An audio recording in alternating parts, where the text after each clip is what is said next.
Hello, all of you amazing people out there watching. Today is my 31st birthday, and reflecting back just has me straight up feeling every feeling, so I wanted to make a video about reflecting on my past and just what brought me here and going forward, my plans with this whole crazy channel.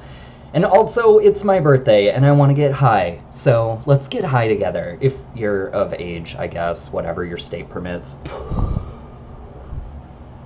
Let's begin.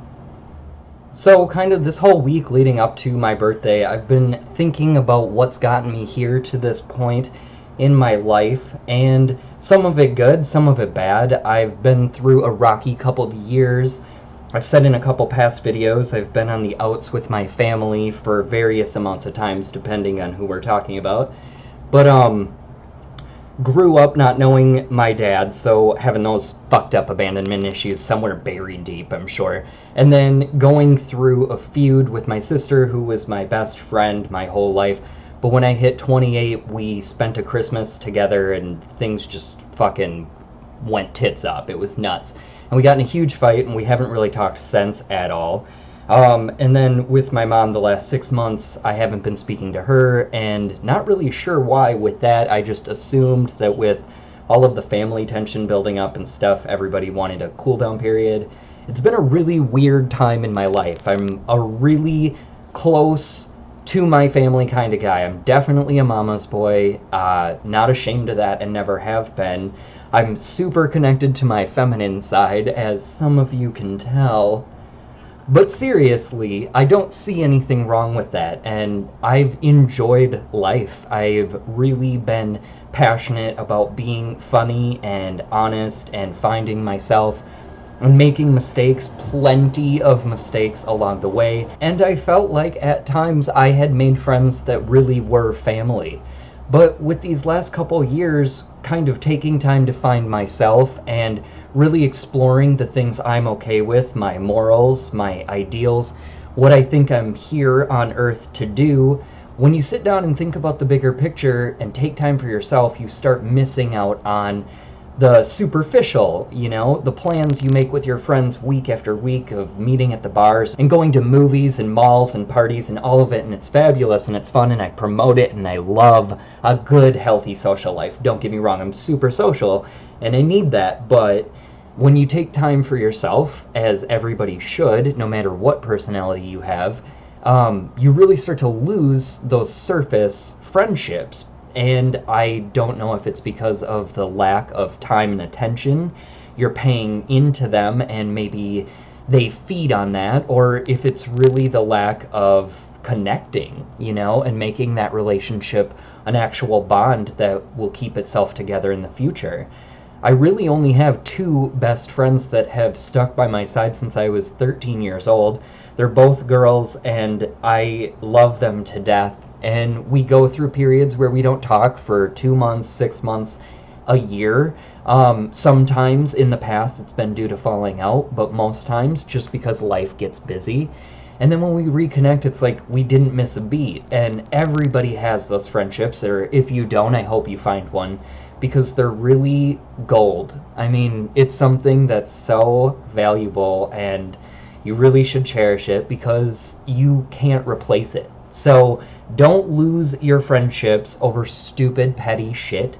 Take time to hear each other out. Don't listen to Wendy Williams and her shitty advice about how people are disposable. I don't believe in that. I think we need to be more connected. I see where people like her are coming from in saying don't let someone hold you down.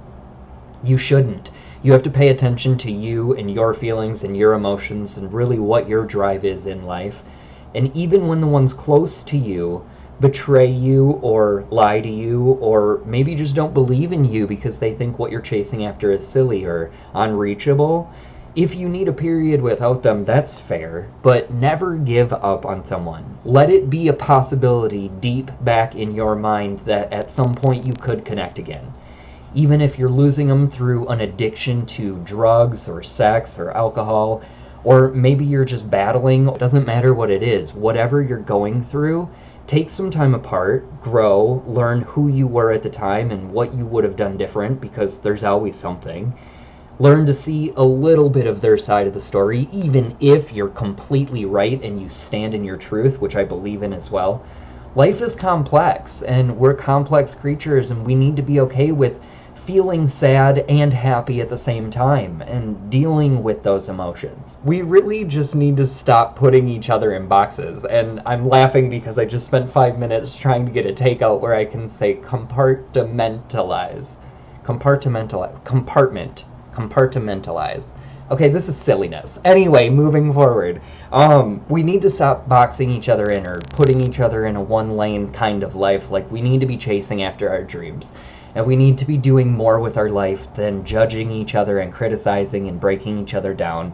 Because it's not moving us forward, it's keeping us stagnant. And we need to look above that and bring each other together and encourage each other to chase our dreams. And when we say be yourself, and when we say you're born this way and be true to that, let's mean it.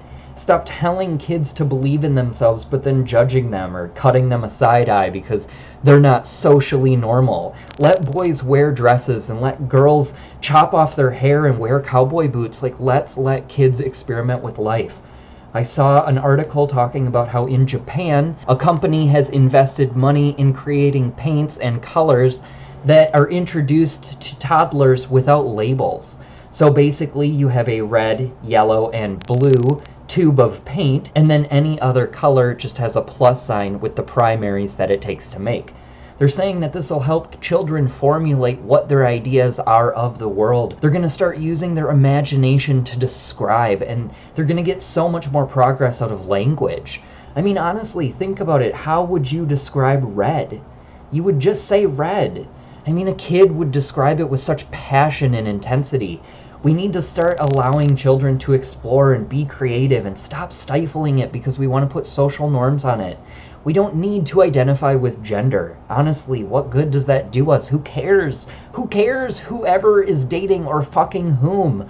Let you be you. Do you. Have fun. This is life. I was just introduced yesterday to this man, Dr. Robert Norse, ND.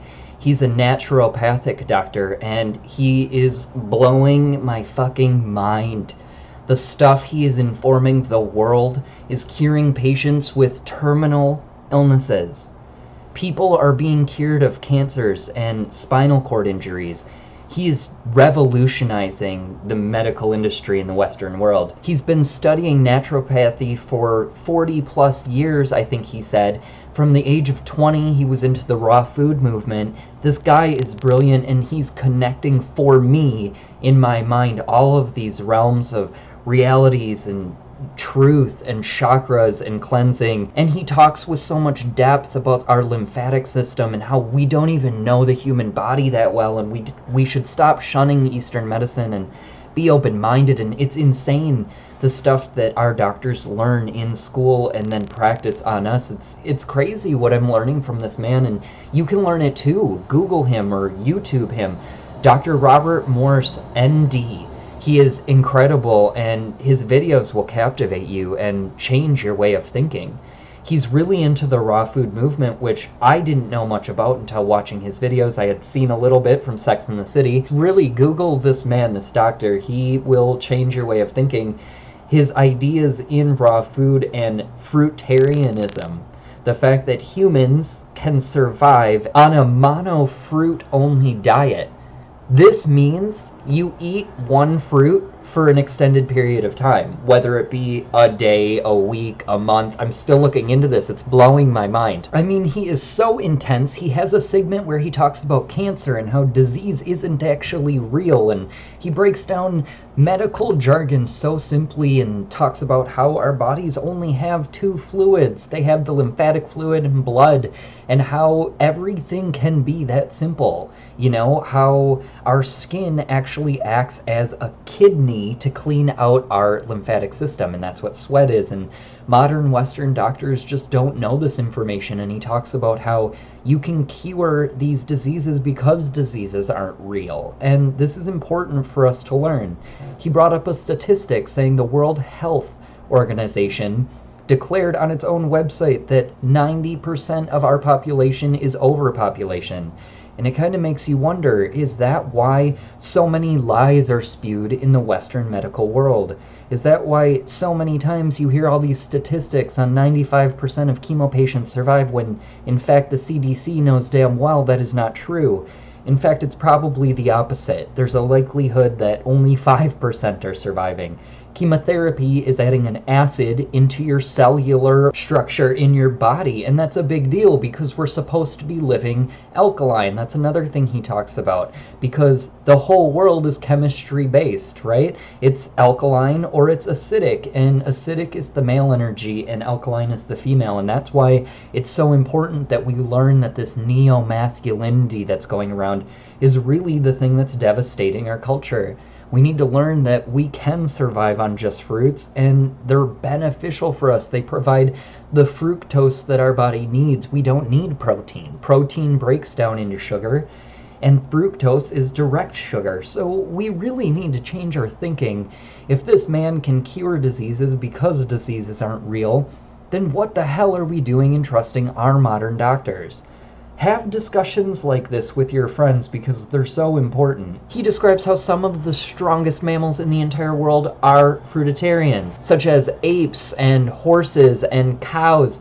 Think about this. These strong animals, they don't eat meat for protein. Isn't it interesting how these animals are able to build up muscle mass via a fruit or a vegetable? It's insane, and we don't talk about it. We don't need meat. We can't handle dairy. We shouldn't be drinking other mammals' milk. If you want milk, you need to be drinking almond or hemp. I mean, there's so many alternatives that nobody talks about. It's crazy. I'm not judging or trying to push any lifestyle on anyone. I'm just informing people that so much information is out there and we're not told it. Stuff I've been learning and experiencing for the last 2 to 3 years. I've been on this insane journey, and it's really cool watching my humor and comedy side mesh with this hippie naturopathy side, because I never ever would have thought I had this side in me. I was the person who always judged hippies and stoners for having the laid back West Coast mentality, and now I'm understanding that duality just exists within all of us. We're all masculine and feminine energy. Push through power versus chill, lay back. Like, it's okay to be both. It's okay to see both inside of you.